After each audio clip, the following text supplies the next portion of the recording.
مفتی صاحب کے بیانات کے لیے مفتی مقصود مینگل کے آفیشیل چینل کو سبسکرائب کریں۔ محمد علی والی لاڑکانہ سے سوال پوچھتے ہیں کہ حضرت کیا کسی ہندو یا مسلمان کے سامنے پیار میں ہاتھ جوڑ سکتے ہیں یا نہیں؟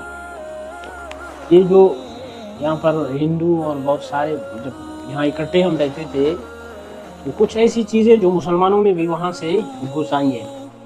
یہ سندھ میں ہمارے یہاں جب ایسے ہاتھ جوڑتے ہیں ایسے، اور بعض لوگ جو ہے بالکل پیروں کو پکڑتے ہیں جھک کے۔ اسلام ان چیزوں سے منع کرتا ہے، کسی کے سامنے جھکنا، کیونکہ یہ جھکاؤ صرف اللہ تعالیٰ کے سامنے ہے، کسی کے سامنے بھی نہیں جھکنا چاہیے، احتراماً ہو چاہے تعظیماً ہو، کوئی بھی صورت ہو۔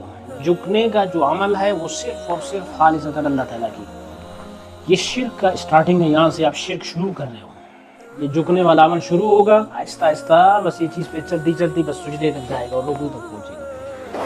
اس لیے جہاں سے شروع ہو رہا ہے شرک کی بنیاد، شریعت نے ادھر سے اس کو باؤنڈری لگا کے بند کیا کہ بھائی ادھر سے آگے مت جانا ہے، بس یہ حدود اللہ ومن یتعد حدودہ، یہ حدود مقرر کی ہے شریعت، تو وہاں پر اس کو بند کر دیا ہے شریعت نے۔ ابھی ہمارے یہاں کیا کرتے ہیں جی بھائی، ہاتھ جھکا رہے ہیں، ایسے کر رہے ہیں، یا جو ہے پیروں میں پڑ رہے ہیں، تو یہ ٹھیک نہیں ہے، یہ پیروں کا طریقہ ہے۔ اور حدیث میں صاف واضح الفاظ میں حضور نے فرمایا من تشبہ بقوم فہو منہم، تو جس قوم سے مشابہت رکھے گا وہ انہی میں سے، ہم میں سے نہیں ہے۔ ہندوؤں والا مشابہت اختیار کرو گے تو تم انہی میں سے ہو، ہم میں سے نہیں۔ تو اس لیے ایسے فعل سے اپنے آپ کو، اپنے نسل کو بچائے رکھنا چاہیے جہاں سے شرک کی بو آ جائے۔ تو اس لیے اغیار کے طریقوں سے پرہیز کرنا چاہیے، احتراز، اور جھکنا صرف اللہ تعالیٰ کی ذات کے لیے مسلمان کا شعور یہ